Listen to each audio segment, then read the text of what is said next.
Thank you very much for coming. Welcome to our Mayor's Luncheon. My name is Marty Stas. I am the Vice Chair of the Board of Directors for the Chamber of Commerce.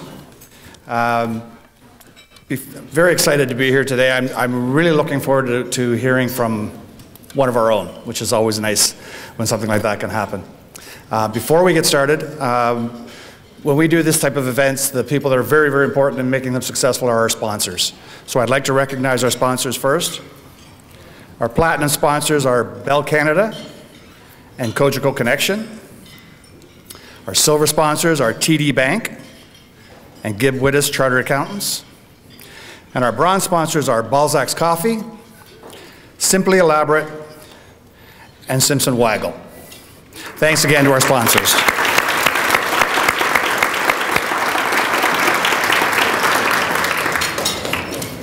I'd also like to recognize some very important guests we have here today. One of them, very nice to have Judy Partridge, Councillor with the City of Hamilton. Judy is...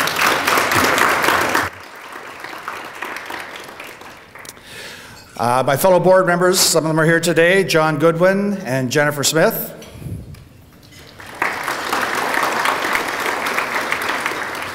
And of course, we have some past presidents here today.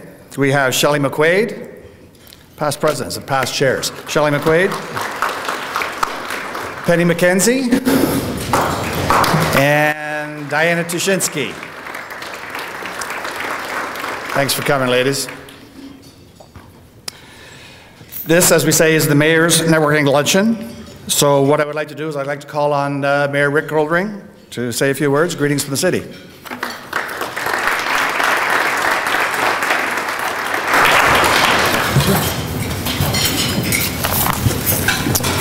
Well, good afternoon, everybody, and certainly on behalf of all my colleagues from Burlington City Council, welcome to the Mayor's Networking Luncheon presented by the Burlington Chamber of Commerce. And I must say, I have been looking forward to this event for some time. When Keith and I talked about who we could potentially have for this type of luncheon, Keith suggested Kelly, and I thought, what a perfect choice, because as Marty said, she is one of our own. But I think we all know that entrepreneurs are some of the hardest working people in our community or in any community, and they know how to come up with an idea, they know how to create ideas, more importantly, they know how to implement and execute and get things done. So Kelly Childs and her daughter Erin Weatherby know how to transform an idea into success. But most weekends, when I'm at City Hall doing some work on the weekend, I'll look out at the bake shop, and it's amazing to see the lineup right outside the door. And that's not uncommon at all, and I do stop in on time to time to pick up the odd cupcake or the odd world peace cookie, which I really, really like. And the customer service is exemplary. It's Disney-like customer service. The only thing is not Disney-like is they don't say, have a magical day at the end of the exchange with you.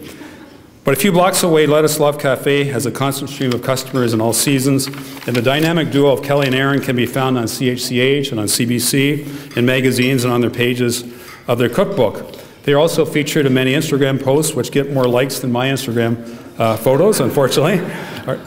So Kelly, if you need a model for your cupcakes, I'm more than willing, and I'm not sure if I can come up with my own cupcake, but that'd be fun to try. But as the Mayor of Burlington and member of the Burlington Economic Development Corporation, I firmly recognize the essential component that entrepreneurship is for a thriving business community in our city. And as many of you know, the Burlington Economic Development Corporation has been doing a lot of work on entrepreneurship and innovation within the city, and is developing an innovation center in Burlington as part of a fresh strategy to better support the startup and growth of new companies in Burlington. The goal of the proposed space is to increase the connectivity, visibility, and vibrancy of innovation and entrepreneurship in Burlington. And if you come to the Mayor's State of the City address in January, Keith, I'm giving you a plug right now, I'm going to talk more about that. But just as it takes a village to raise a child, it takes a village to foster entrepreneurial success. And through its many initiatives, the Chamber of Commerce is clearly an important part of the team, increasing the exposure of businesses in all sizes in today's competitive market. So big thanks to the Chamber of Commerce for what they do to promote local business. So I appreciate you all attending today's lunch put on by the Chamber of Commerce. I'm sure we're in for a real treat hearing the challenges and successes of Kelly Childs. So enjoy.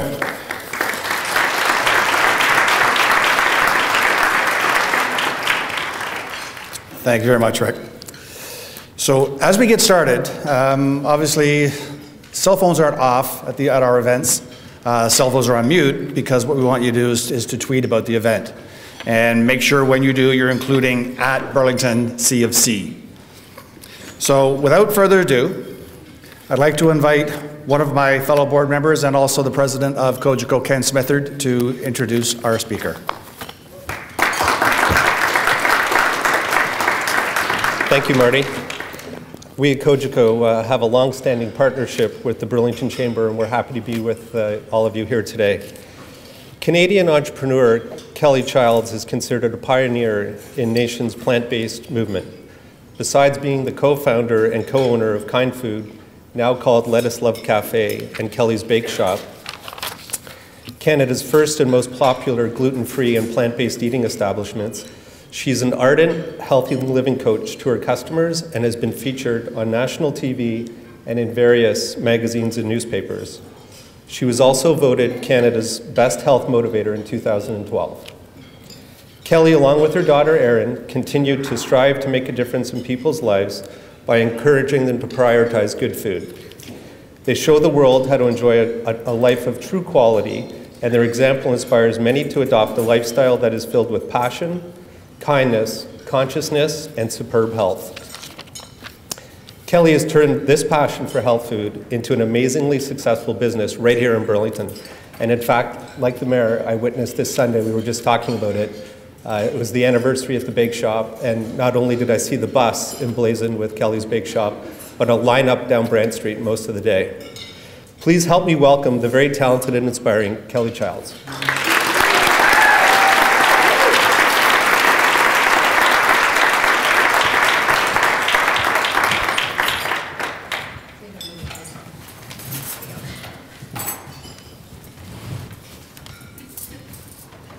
I'm a little short. Thank you so much for having me do this today and being selected. I appreciate it. Rick and Keith, I'm just truly honored. Bear with me because this is my first keynote, so I'm just going to say up front, I'm very nervous. But I really want to share my story. And so, again, thank you so much for coming here today. Once upon a time, there was a beautiful, kind little girl who liked to make mud pies for all the people and animals who visited her kitchen. She had the remnants of a kitchen left over after a renovation. And this little girl lived in a very special world where the mud was food, and the twigs and leaves were decorations, and the color of the mud represented different ingredients.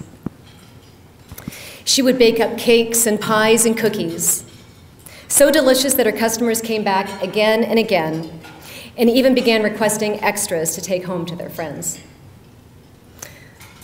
This little girl, she loved her days spent in nature, creating food that was good for her customers and good for the earth in which she stood, and she really loved deeply.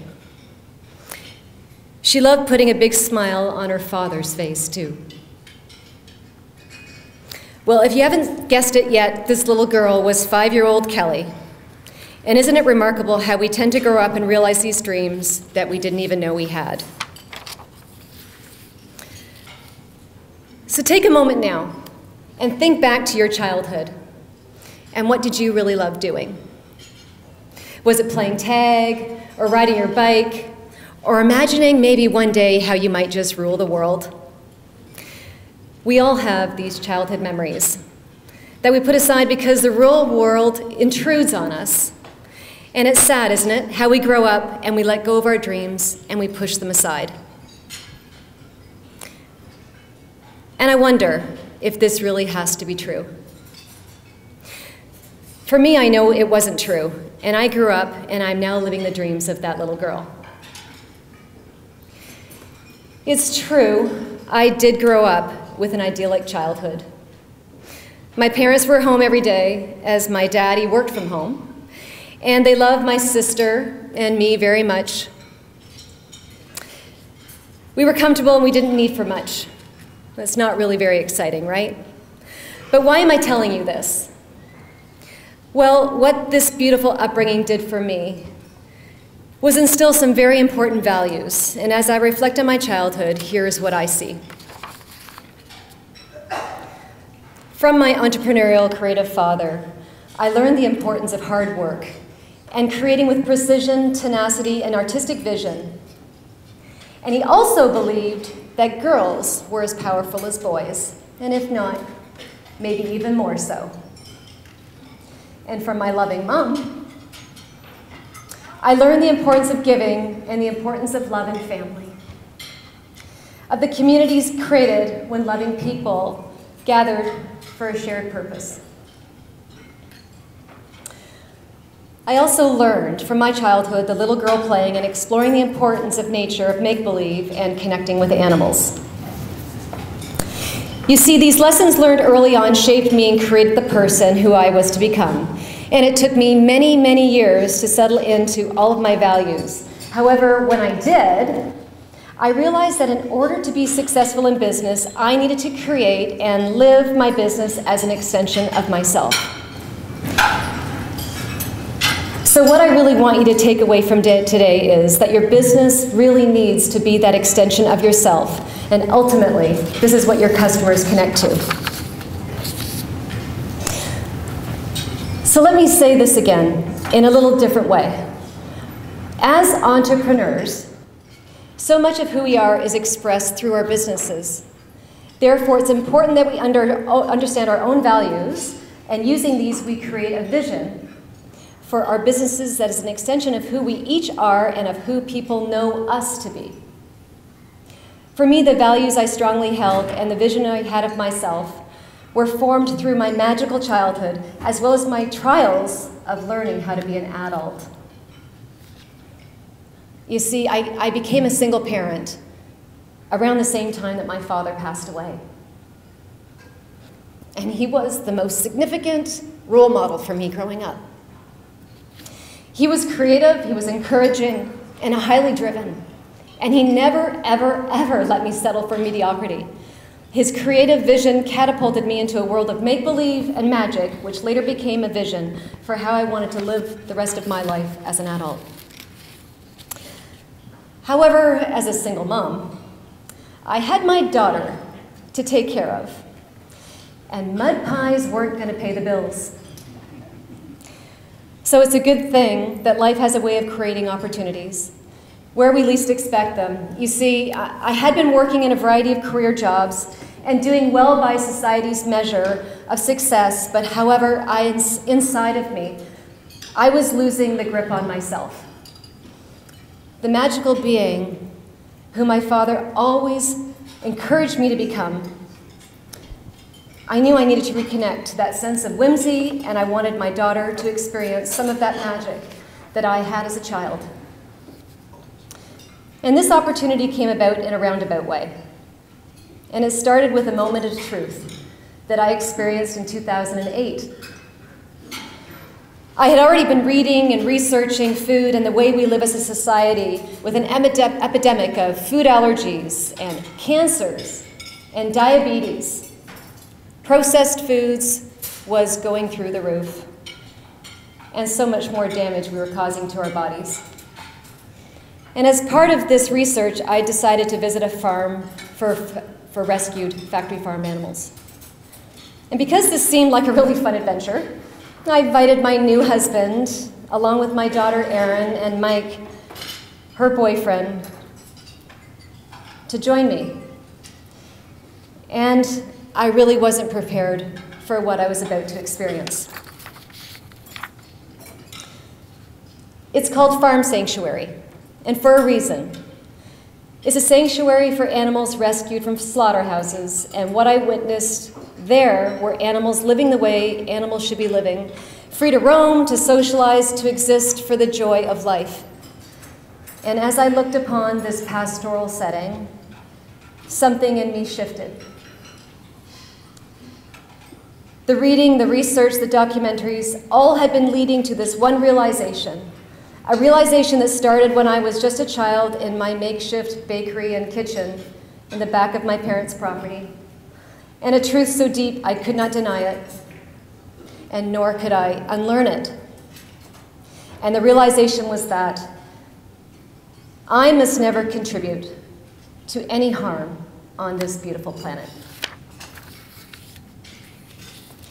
I could not participate in the consumption of anything that was created out of the mistreatment of another living being.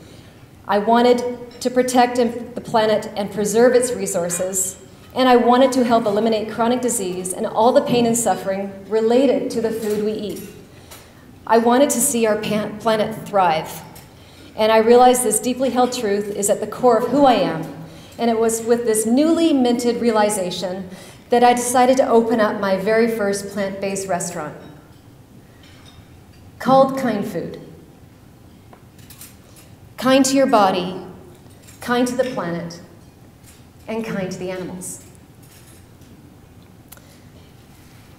Because I now at this point had a better sense of myself, I was able to model all of my business on my vision.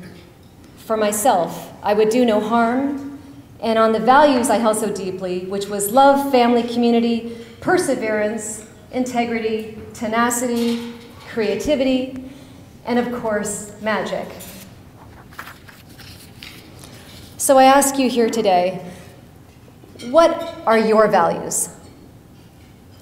Have you ever reflected on your values and looked closely at them recently?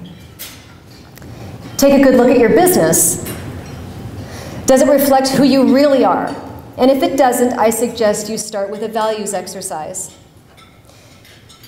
Over the years, I have gone through many branding exercises, and however, one of the most important was to define our corporate values and our vision. And this exercise alone, I attribute to much of what has helped us grow over the past few years. For knowing who you are, what you stand for, and where you are headed are the most important messages any business, large or small, can give to their employees and also give to their customers. Well, I had the first glimpse of my values, and it was years later that I would really embody these fully. But first, I had to learn how to exist within a world that was not mostly plant-based. We are definitely a minority. I had to fully embody Kelly as a plant-based being, and I had to come out to the world, so to speak. Being plant-based may not seem that risky. However, changing a perception of who you are is always scary. And it was important that I publicly take this risk and be authentically myself. I had to adapt my life, my cooking, my baking, and my attitude in ways that I couldn't even begin to imagine. In doing this, what immediately became obvious to me was, A, I didn't know how to cook and bake only plant-based foods. And B, there were others out there struggling with this decision as well, and they did not know their options that were open to them to nourish themselves and also stay healthy. So, taking a page from my father's teachings, I embarked on my own self-imposed training program. And just a note that these self-imposed training programs work like magic when you have 100% commitment of yourself and 100% of your focus. I began adapting all of my recipes to plant-based, and I was cooking and baking 18 to 20 hours a day. My days would start at around 3 a.m. in the kitchen, and it was really quite comical at times. Imagine me with my music playing really quite loudly, and anyone who knows me knows I love my heavy metal. Totally covered head to toe in flour and chocolate. Oven in front of me, my apron on, oven mitts on, and I'm pulling out that first tray of delicious plant-based cupcakes. And all I could say was, OMG, the euphoria. I was on fire. But it's 4 a.m., so who am I going to tell? I needed to share this. So this was 2009. The internet was well established, and social media was just beginning to become explosively popular. I had heard of Facebook, However, I had really only just begun using it, and I really wasn't doing it that well. Well, at 4 a.m., I couldn't call anyone, but I could post a message on Facebook. So in the most Kelly way possible, I did. And I started a conversation with a couple of people still awake who had, for some crazy reason, they decided to follow me. And I was so grateful. I had people to connect with and root me on, and this was certainly a deep shift for me by feeling like I was not alone. It encouraged me to do more and actually work a little harder. And this happened night after night, day after day. I was sharing my triumphs, my failures, and getting comments, getting input, feedback from this gracious group of people wanting healthy options in their life too. I was living my values, I was connecting with love and developing a community that was creating magic. And this was me creating a social media network that was an extension of who I am, and this was the authentic me. Social media in those early days was a way for me to express my newly learned way of life. However, what quickly began happening was this healthy-minded, more so girl power, because there was definitely more girls than boys following me. Community began to want more information, and the more I shared about my journey to understand and live a plant-based life, the more this community wanted me to teach them what I was learning. And they wanted more and more. I was so grateful I was able to share what I was learning. And for me, this shift was as much about the health aspects and healing as it was about the food. And it was fine for me to go plant-based. However, my daughter and her boyfriend and my husband were all making this decision with me. And I wanted to make sure we all knew how to stay healthy. So many of you here today may not relate to the plant-based aspect of this talk, so I just really want to be very clear. I am not trying to influence your decision, especially Keith. I had to get you for that. When I birthed this idea of Kindfood, all I really wanted was for the earth and the planet and the people to heal. That was my goal. I want to stop the suffering. I wanted pharmaceutical drugs to be tossed away. I wanted chronic illnesses to be radically reduced or eliminated.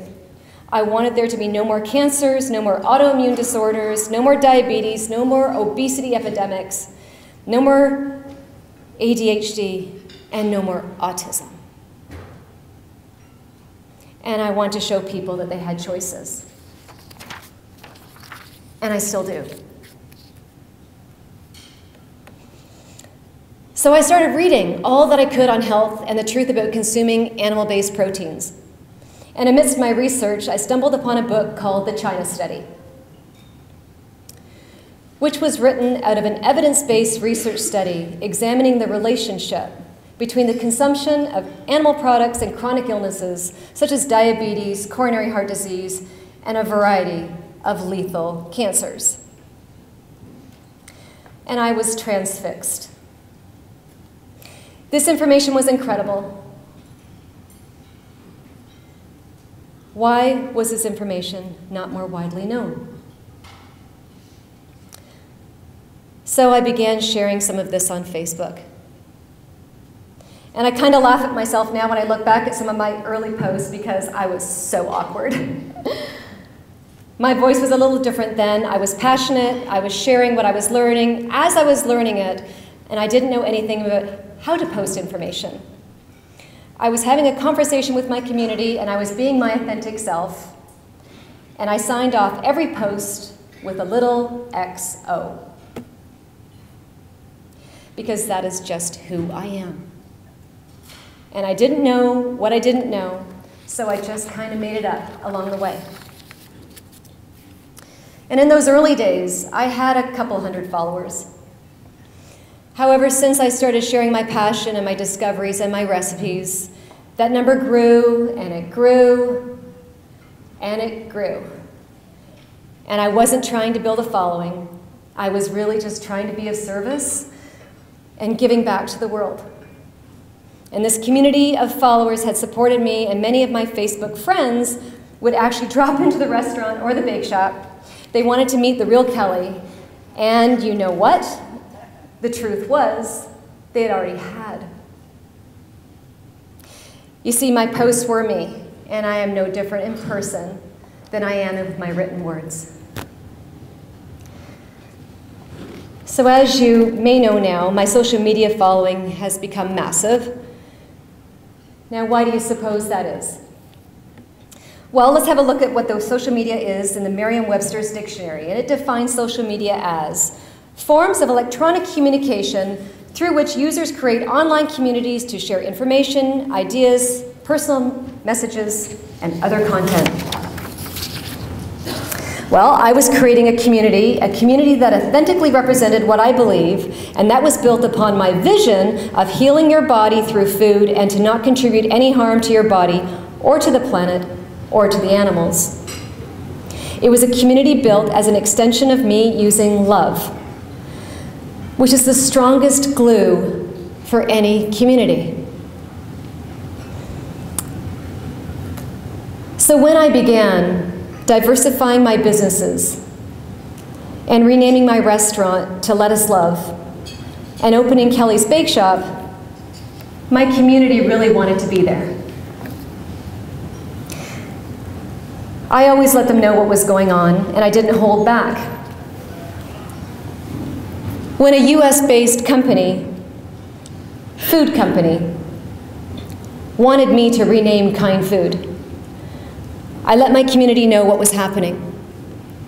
Not in a bad way, of course, but to include them as they were part of my community.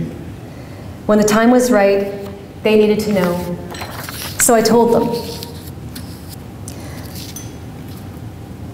I communicated with authenticity, and I communicated often, and I communicated with consistency.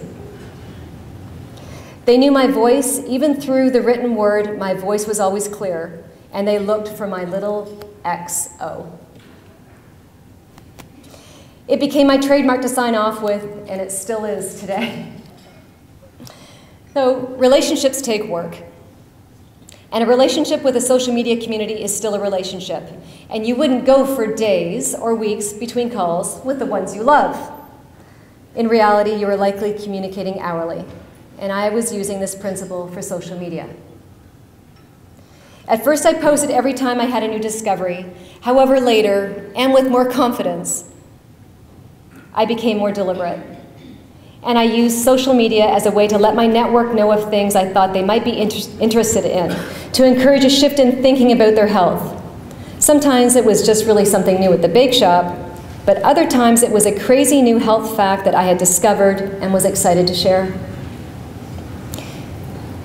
Other times, it was a quick check-in just to say thank you so much for being a fan and to share my gratitude for each of them and let them know that they were loved and deeply valued. What I learned as I built my social media community was 4 things. Number 1, to be authentic. Anyone on social media can smell a less genuine or uncertain brand a mile away. And they want you to want to be there, not be there merely only to sell them something. Be confident, be gracious, be kind. Number 2, keep up the conversation. Social media is a conversation, so you have to keep responding and keep contributing and keep answering. Make sure your community doesn't feel as if you left them, because they will leave you if they feel neglected. Number 3, share and contribute. Social media isn't a marketplace really to sell your wares. It's a place of engagement, where people get together, share. Sometimes it's sharing what you know, other times it's sharing an opportunity, or sometimes it's sharing a story or an experience that you feel will help them some way in their life. Social media isn't a thing. It's a collection of people who happen to have an interest in common with you, and you can't lose sight of that fact. And number 4, be grateful. I always give back. Take the time for gratitude and true, deep felt gratitude, and thank them for being in your life and honoring you with their presence. And never take it for granted. So there I was, building a business and learning how to bake and cook plant-based food while teaching myself how to be a social media marketer. Not a small feat by any means. Sure, social media was a tough nut to crack in 2009, 2010. And on top of recipe creation and building a business, I needed to understand how this thing worked. I was learning the ropes in a very primitive way with no outside help or guidance to keep the tweets and the Facebook posts going.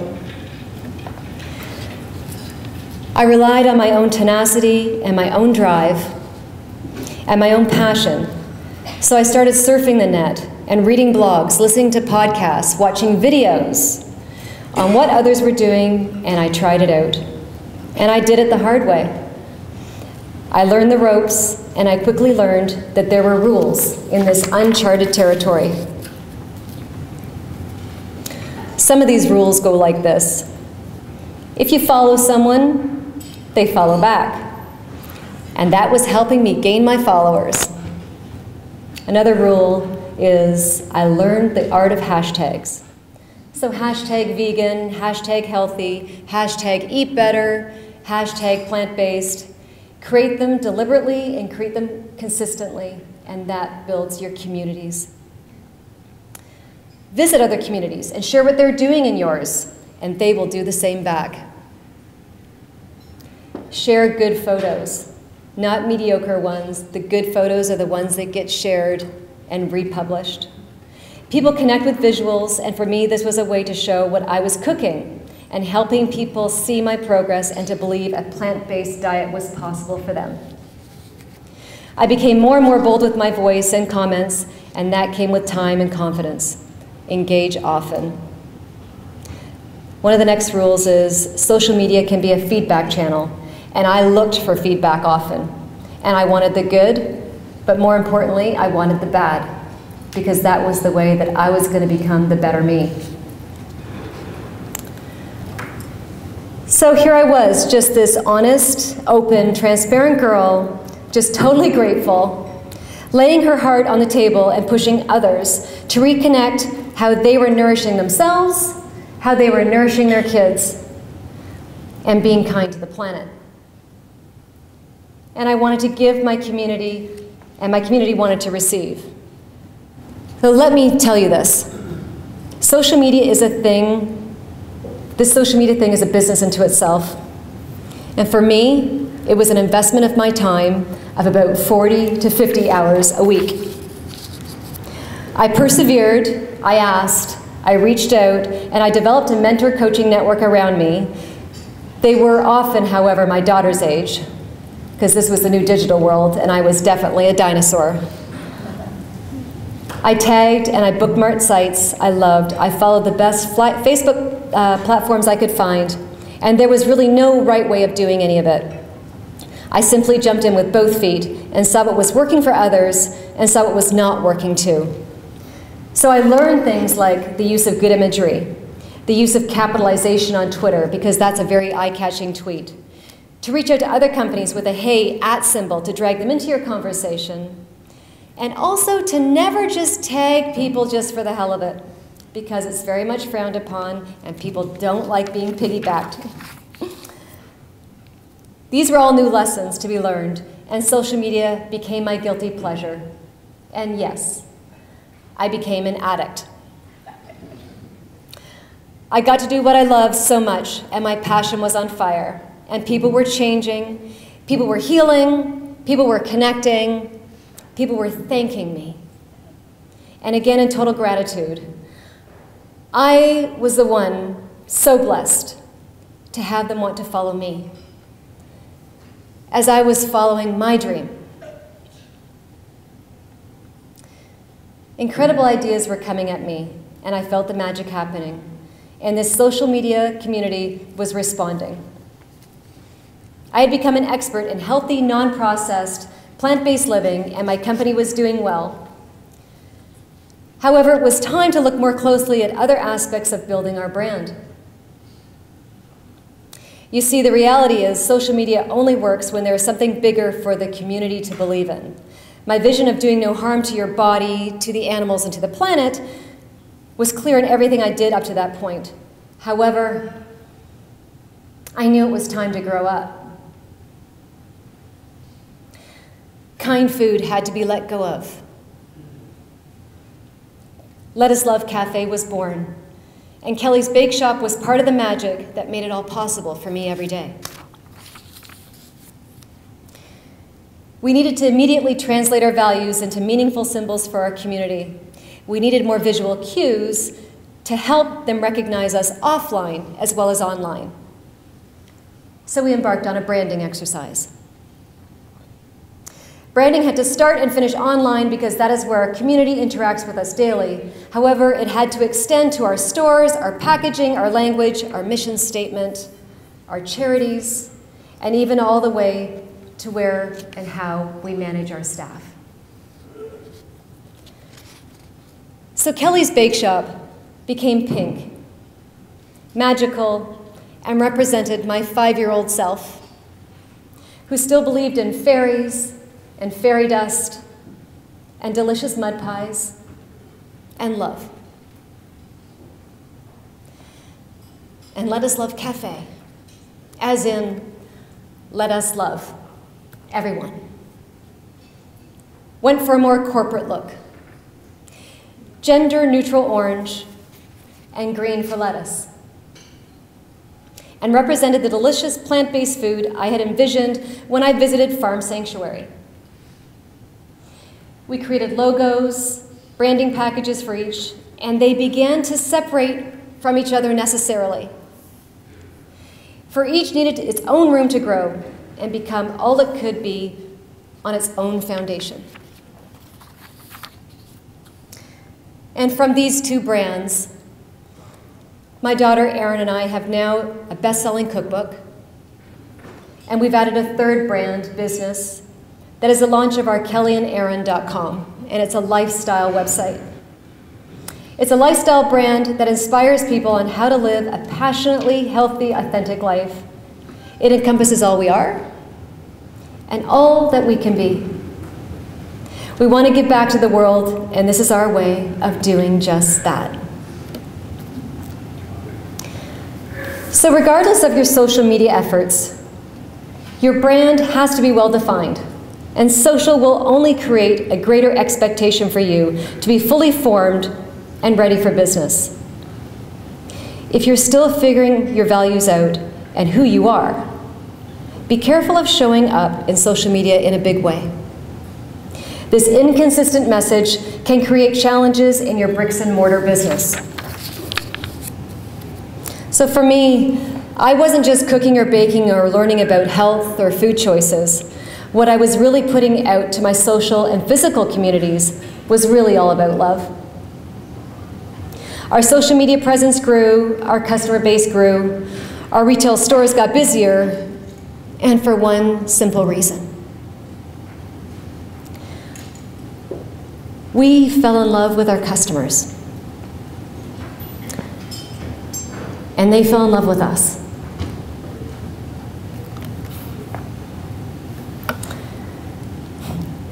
So as I look back on my journey to where I am today,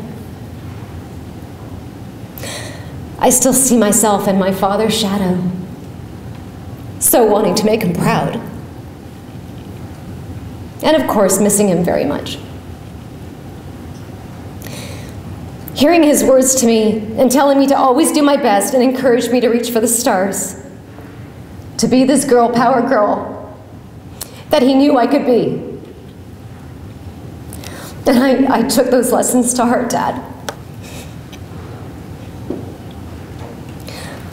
I used this philosophy to develop 3 brands I am incredibly proud of, and 2 of which bears my name. I created strong communities who regularly communicate in a two-way dialogue. And the great news is that I didn't lose myself in the process.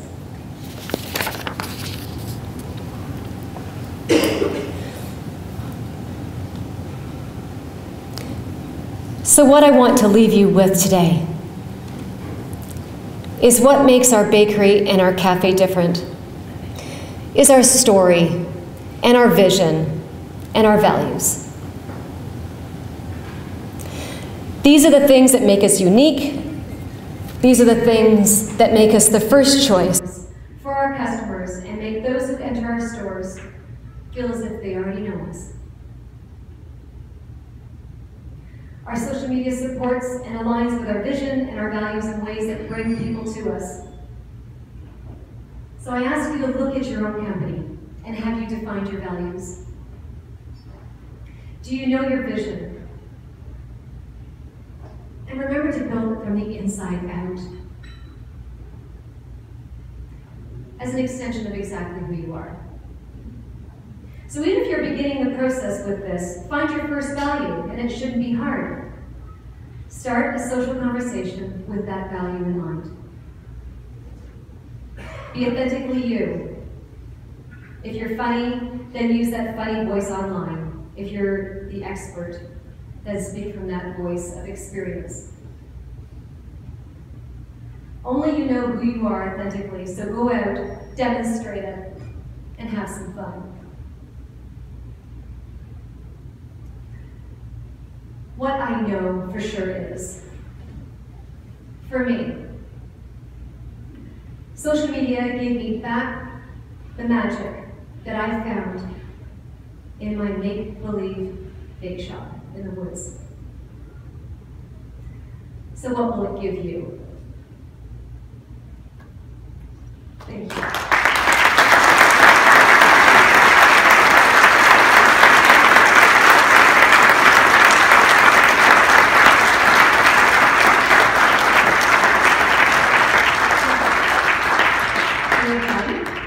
Maybe two. Okay, so we're going to open the floor to any potential questions that anyone may have of me. Don't be scared, and if there's anyone that just wants to know something special about our business, myself, my daughter, I have a question in the back there. Yes? Yes, it is. Our website, kellyandaaron.com, is a plant-based lifestyle website. It's going to be from everything for how we live our life through meditation and yoga and how we eat and how we dress and all that really cool stuff. So it's going to be a lot of fun to put it out there. Speaking of Kelly and Aaron, what's it like to work with your daughter full time? The question is, what is it like for me to work with Aaron every day? Funniest one is that it's really, honestly, it's the number one question that we get. And for me, working with Erin is really my greatest honor. I look at her and I actually forget about it, giving birth to her 26 years ago, because it was really a painful 37 hours of labor.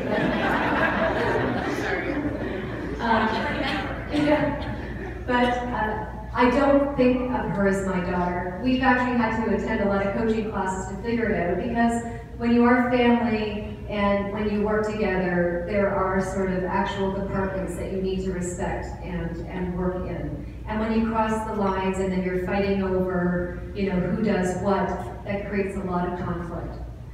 But saying that, I look at her first with eyes of gratitude.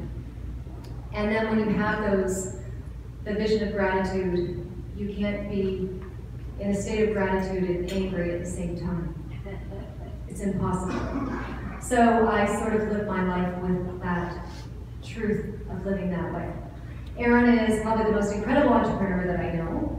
She's born this way. I don't know how she ended up like this. And basically, Kelly's Bake Shop is hers. She runs it, and I sit back and I watch the show. So that's my job.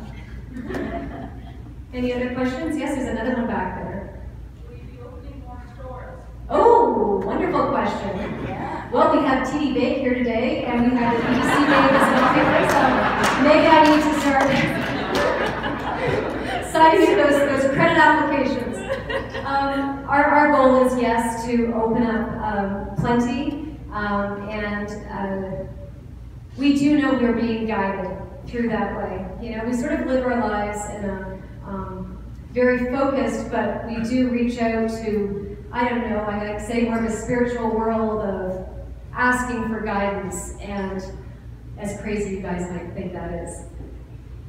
But we do know that we are being called and summoned to sort of, I call it, sprinkle more fairy dust on this world, because this planet needs as much fairy dust as it can get, especially with the U.S. going through what it's going through, but we won't go there. Yes, there's another question. Yes, sorry, sir. Yeah, at your bake shop, I'm just curious, what are your top 3 products, and is there any special stories behind it? Oh, okay. Well, you know what, I could tell you all. So you all have a cupcake in a box in front of you today. And as we would have it, because we do everything on purpose in our business, this particular cupcake is called the Papa Russ. Now, my father was Papa Russ.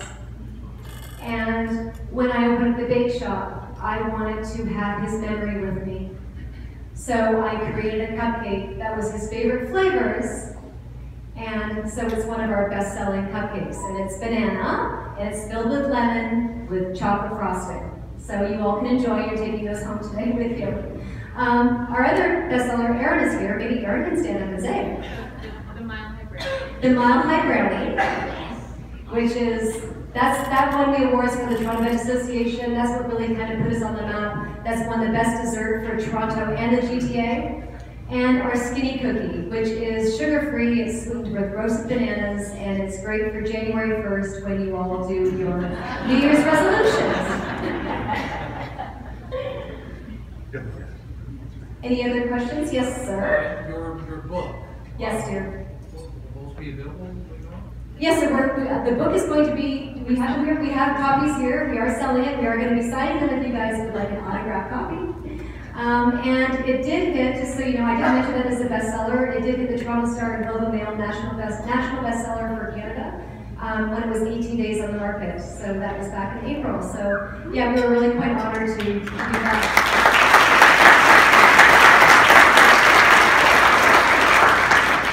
So I think that we're being cut off now, because I could probably talk forever, because I love doing this stuff.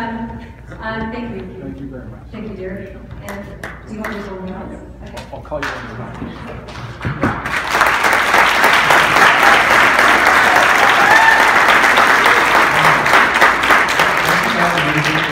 Inspiring, motivating, entertaining. You know, Kelly, when you and I sat down a couple of months ago to talk about this, I thought we were going to talk about marketing and social media, and you did. But what you really talked about was values. Through your whole presentation, it was about doing a deep dive into your own values, being passionate about it, and how you turn that into business success. So thank you for sharing that story. It was really remarkable. Now, I do have to make a confession. I have never bought anything from Kelly's Bake Shop. Never bought anything from Kelly's Bake Shop or Let's Love Cafe. But there's a reason for that. Many of you know that I have a very strict diet. Cheeseburgers, chocolate, sugar, and wine. Every day, you go up like this too, and also, my favorite flavor is gluten. My favorite flavor. But, because of your story today, because of your passion, I promise, when I'm done today, I'm going to go down there and I'm going to eat that cupcake. It's a big step for me, folks. So I want to thank our sponsors again. We cannot do events like this without our sponsors. They've got tables around the room, so please visit them and please do business with them. And our sponsors today, I want to read them out again. Bell Canada, Cogeco Connection, TD Bank, Gibwittis, Chartered Accountants, Simply Elaborate, Simpson Weigel, and Balzac's Coffee. Now, the coffee that you had at lunch today was provided by Balzac's Coffee, and it is the limited edition winter blend. And you can get that at every store. Now, Kelly mentioned her book, so I think we're going to have Kelly set up outside. If you want to buy a copy of her award-winning book, she will sign those for you. And I just want to mention a couple of upcoming Chamber events before we leave today. Our economic forecast is coming up on December the 5th. December the 5th, we've got two great speakers. RBC, the largest bank in Canada, their chief economist is speaking about the economy and what the U.S. election results have in store for us, as well as the Canadian economy. We also have Mark Brown. He's the senior editor of Money Sense magazine. This is the guy who writes the best cities articles. Burlington is the second best city in the country. This is the guy who writes those articles. Are you aware that the city of Burlington is the second best city in the country? But Mark Brown is going to talk about the analysis that he does. He's going to show us the numbers that prove that Burlington is the best city. So that's very cool. So sign up for that one. The mayor mentioned his 7th State of the City address is coming up on January the 25th, and our curling bond spiel on February the 11th. So, to wrap things up, on behalf of everyone here, thank you, Kelly, so much for an amazing presentation.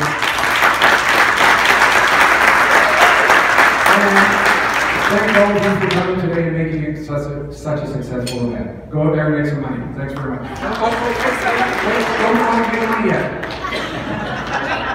Kelly's Bake Shop has donated, Kelly's Bake Shop has donated a $200 gift card, and Let's Love Cafe has donated a $200 gift card. So Kelly, can you please come draw a couple of cards?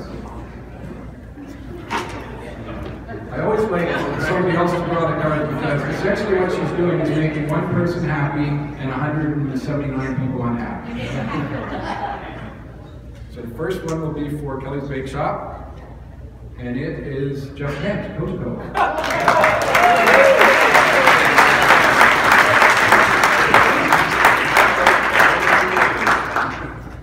And for Let's Love Cafe,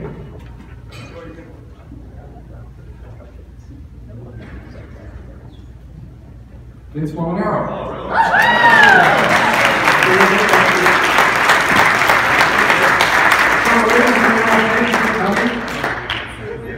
And thank you, Kelly. Folks, have a good day.